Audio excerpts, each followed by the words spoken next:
এই যে এই যে সকালটা হতে না হতেই মেয়ে দুটো যে কোথায় চলে গেল সেটাই আমি বুঝি না। সব কাজকর্ম পড়ে আছে, কি করবে এত কাজ? আজ ওরা আসুক, আজকে দেখাবো মজা। আমাকে না বলে কই কোথায় তারা চলে যায় প্রত্যেক দিন। আমি একটা মহিলা মানুষ, এত কিছু কিভাবে সামলাই? দুয়ে কথা আজ শুনিয়ে দিলেই আর ভবিষ্যতে এরকম কাজ কখনোই করার সাহস পাবে না তারা। আজকে এখানেই ঠাই দাঁড়িয়ে থাকবো, ওরা আসলে তারপর আমি ঘরে যাব, এর আগে নয়। এই হতচ্ছাড়ি, প্রত্যেকটা দিন ছোটটাকে নিয়ে কোথায় যাস বলতো? জন্মের যে কাজ পড়ে আছে সেগুলো দিকে তোদের কি কোনো খেয়াল আছে? আসলে মা, ওই যে দক্ষিণ পাড়ার মণিমালা আছে না, ওদের বাড়িতেই গিয়েছিলাম। সকাল সকাল ঘরে থাকতে ভালো লাগে না মা, তাই ওখান থেকে একটু ঘুরে আসি, এই আর কি। আমি আগে আগে চলে এসেছি মা, কিন্তু ছোটকে বলে কইও আনতে পারিনি, সে নাকি আরেকটু পর আসবে। আচ্ছা আমাকে একটা কথা বলতো, তোরা কি বড় হোসনি? তোদের কি কাণ্ড জ্ঞান বলতে কিছু নেই? তোরা খুব ভালো মতো জানিস যে তোদের বাবা বেঁচে নেই, তাই আমি মহিলা হয়ে এত কিছু কিভাবে সামলাই বল?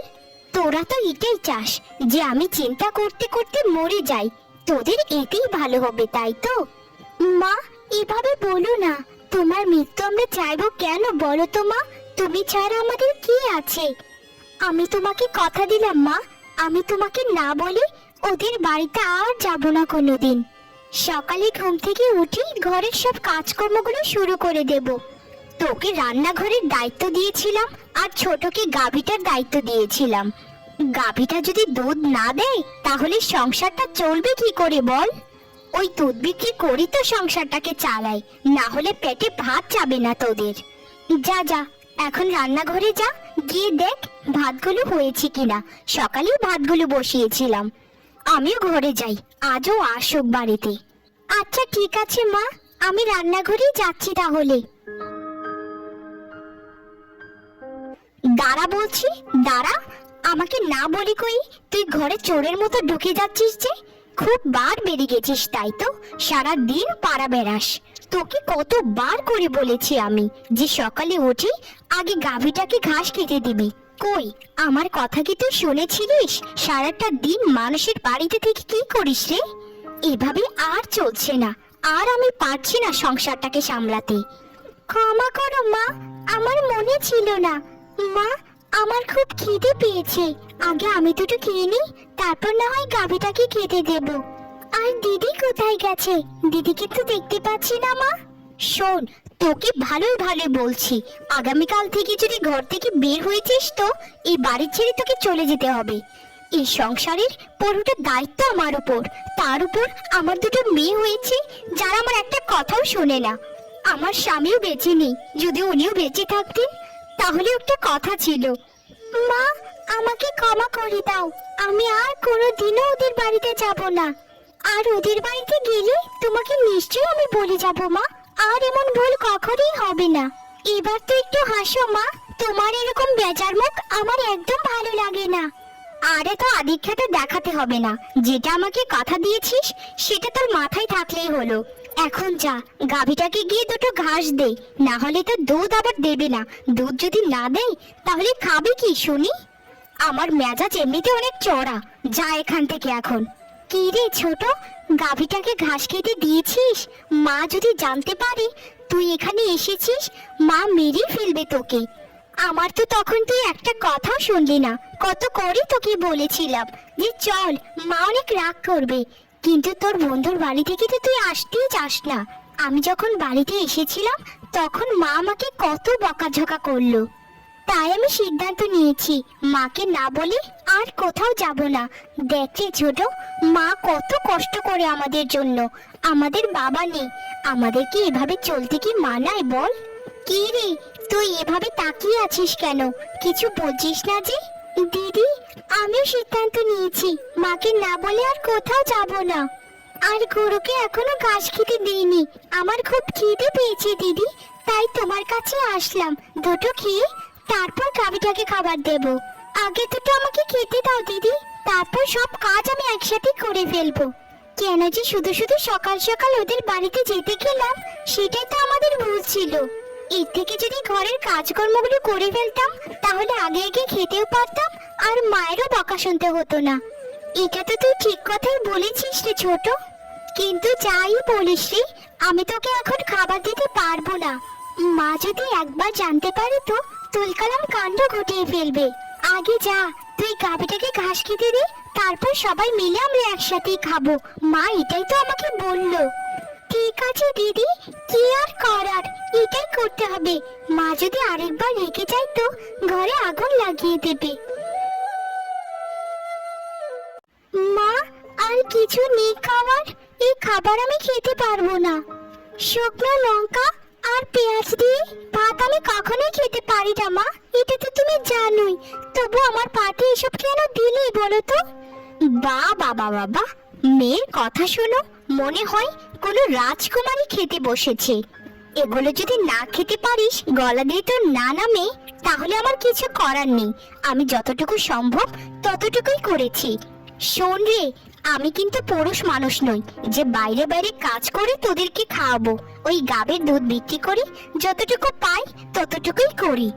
তোর জন্ম হবার কথা ছিল রাজবংশে, সেখানে ভালো ভালো মন্ডা মিঠাই খেতে পারতিস। মা, ছোটর কথায় কিছু মনে করো না, ও স্বভাব তো এরকম। আচ্ছা মা, তুমি একটা কথা বলো তো আমায়, আমাদের গ্রামে একটা পুরুষও তো আমি চোখে দেখিনি জন্মের পর থেকে।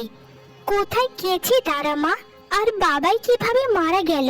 তোমাকে যখনই বাবার কথা বলি তুমি সবসময় আমাদেরকে এড়িয়ে যাও। আজ তোমাকে বলতেই হবে। আমরা মহিলা মানুষ দেখতে দেখতে এতটাই অভ্যস্ত হয়ে পড়েছি যে পুরুষ মানুষের কথা মাথাতেই কখনো আসেনি। আজ তোমাকে বলতেই হবে মা, ঘটনা কি হয়েছে এই গ্রামে। চুপ করে থেকো না মা, আমার কথার জবাব দাও তুমি। আজকে তোমাকে বলতেই হবে। সে এক লম্বা কাহিনী রে।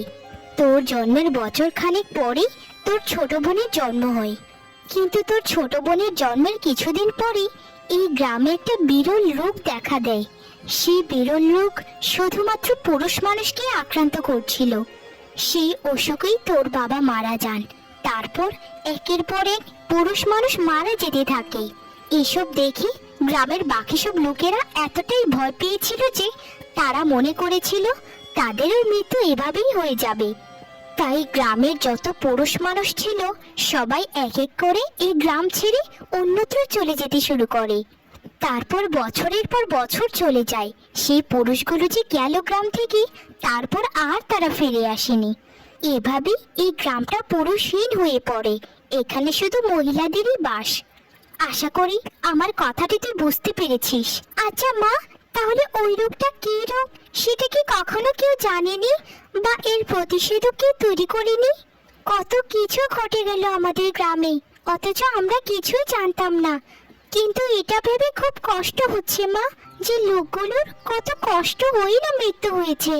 কি যে বলিস না তোরা, প্রতিষেধক কিভাবে তৈরি করবে?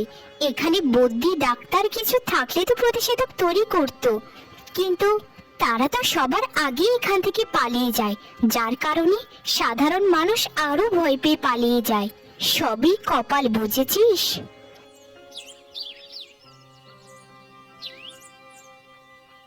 যাক, ভালোই করেছিস, গরুটার দুধ দয়ে ফিরেছিস সকাল সকাল। এখন যা, বাজারে চলে যা দুধটা নিয়ে। আর শোন, বাজার থেকে ফেরার পথে কিছু সবজি নিয়ে আসিস বাজার থেকে, আর কিছু ডালও নিয়ে আসিস। ডাল ভাত কতদিন ধরে খাই না। আর একটু তাড়াতাড়ি আসার চেষ্টা করিস, বাজারটা তো কম দূরে নয়। আচ্ছা মা, আমি চেষ্টা করবো আগে আগে আসার। তুমি এটা বলো মা, যে গরুর দুধ কত করে বিক্রি করব? আমি যেটা শুনেছি গরুর দুধের দাম নাকি বেড়ে গেছে। এবার আমাদের গরুটাকে খুব ভালো মতো যত্ন নিতে হবে। বেশি বেশি দুধ বিক্রি করলে আমাদের সংসারের অবস্থাটা একটু ফিরবে মা। শোন, গরুর দুধ প্রথমে 50 টাকা করে চাইবি, তারপর যদি না মানে তাহলে 40 টাকায় দিয়ে দিস। তবে 40 টাকার নিচে কিন্তু বিক্রি করিস না, তাহলে আমরাই ঠকে যাব। ঠিক আছে মা, আমি 40 টাকার নিচে কখনোই বিক্রি করব না। 50 টাকা বিক্রি করার জন্য সর্বোচ্চ চেষ্টা করব। এখন আমাদের গাভীটাই শেষ ভরসা। এই গাভীর জন্য আমাদের সংসারটা একটু ভালো মতো চলবে এখন। তারপর বাকিটা ঈশ্বরের ইচ্ছা, তিনি যদি ভালো চান তাহলে ভালোই হবেন। আচ্ছা মা, আমি তাহলে যাই, না হলে ওখান থেকে আসতে আসতে রাত হয়ে যাবে। আমার জন্য প্রার্থনা করো মা, আমি যেন সবটা দুধ বিক্রি করতে পারি। তা মা, দুধ কত করে বিক্রি করছো গো? কত জায়গায় জিজ্ঞেস করলাম, কিন্তু আমার মনের মতো দামই তো হচ্ছে না।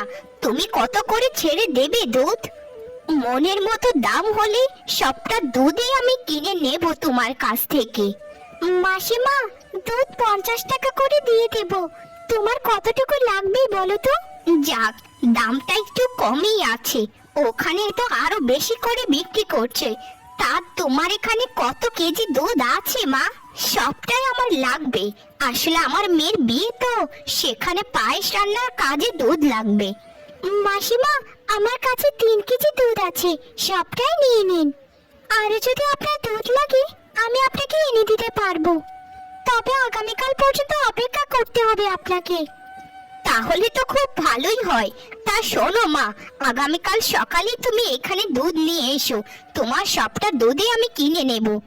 তাহলে আমার ঝামেলাও আর রইলো না, একজন মানুষ পেলাম যার কাছ থেকে প্রতিনিয়ত দুধ নিতে পারবো। ঠিক আছে কাকিমা, যাক আমারও ভালো হলো, এখানে অনেকক্ষণ আর বসে থাকা লাগবে না, আপনার কাছে বিক্রি করে বাড়িতে চলে যেতে পারবো। ও মা, আমাদের গাভীটা কোথায় গেছে? মা, ও মা, দিদি, ও দিদি, আমাদের গাভীটা চুরি হয়ে গেছে গো। কি সর্বনেশে কাণ্ড ঘটলো গো। ও মা, ও দিদি, তোমরা কোথায় আছো? তাড়াতাড়ি এসে দেখো, কি সর্বনেশে কাণ্ড হয়ে গেল গো।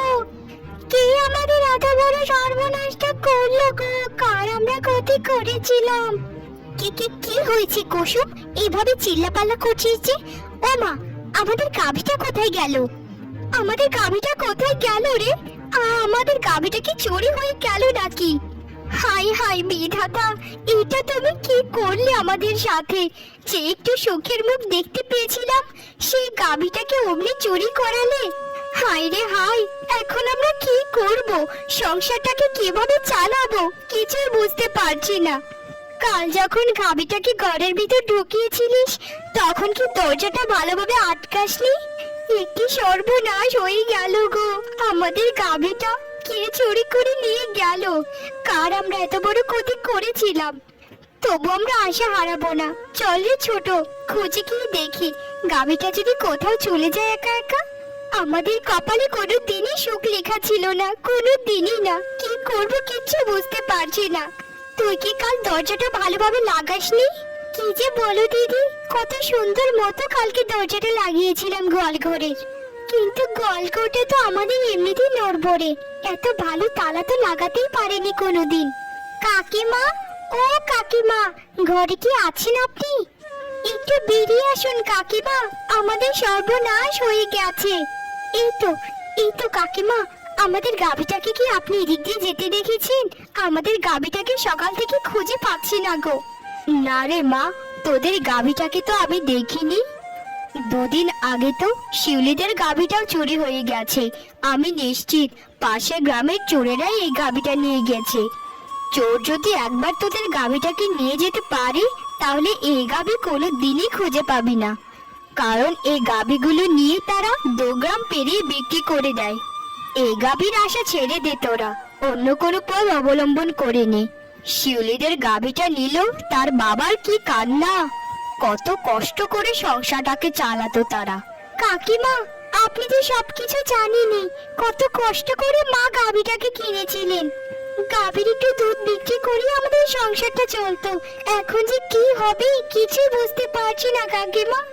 তবে আমরা হাল ছাড়বো না, জঙ্গলের এদিক দিয়ে গিয়ে দেখি, যদি গাভীটা একা একা চলে যায়, ভাগ্যে যদি থাকে তাহলে পেলেও তো পেতে পারি।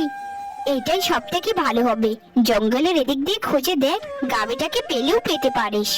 কি যে হলো গ্রামটায় কিছু বছর ধরে, গ্রামেতে একটা পুরুষ নেই, যার কারণে চোরেদের আবির্ভাব এভাবেই ঘটেছে। করি ছোট, জঙ্গলেতে এত খোঁজাখুঁজি করলাম, কিন্তু গাভীটাকে তো কোথাও খুঁজে পেলাম না। এবার আমাদের না খেয়ে থাকতে হবে রে ছোট, আমাদের সংসারটা রসাতলে চলে যাবে। যে একটু সুখের মুখ দেখেছিলাম, দুটো ঠিক মতো খেতে পেয়েছিলাম, সেই সময় গাভীটাকে চুরি হতে হলো। আসলে যাদের কপালে করে দেয় সুখ লেখা থাকে না, শুধু শুধু সুখ খুঁজে করে লাভ নেই আমাদের। চল রে, বাড়িতে চলে যাই, শরীরটাও খুব ক্লান্ত লাগছে। মাকে কিভাবে বোঝাবো, সে চিন্তাতে আরো পাগল হয়ে যাব। এমনিতে মা আমাদেরকে কত কষ্ট করে লালন পালন করেছে, তার উপর একের পর এক বিপদ আমাদের উপর দিয়ে বই চলেছে। দিদি রে, আমার মাথায় কিছুই আসছে না, আমার শরীরটা এতটা ক্লান্ত লাগছে যে এখনই বোধহয় পড়ে যাব। চল একটু জঙ্গলের এখানে গিয়ে বিশ্রাম করে নিই আগে, তারপর যা করার করব। মায়ের চিন্তাতে আমারও মাথা খারাপ হয়ে যাচ্ছে, কি যে হলো। কে তোমরা বাচ্চারা? এই গভীর জঙ্গলে তোমরা কি করছো? এই এলাকার জঙ্গলে তোমাদেরকে তো আমি কোনোদিনও দেখিনি। তা তোমাদের কি কোনো ক্ষতি হয়েছে নাকি কিছু হারিয়ে ফেলেছো? আমাকে একটু খুলে বলো তো ঘটনাটা।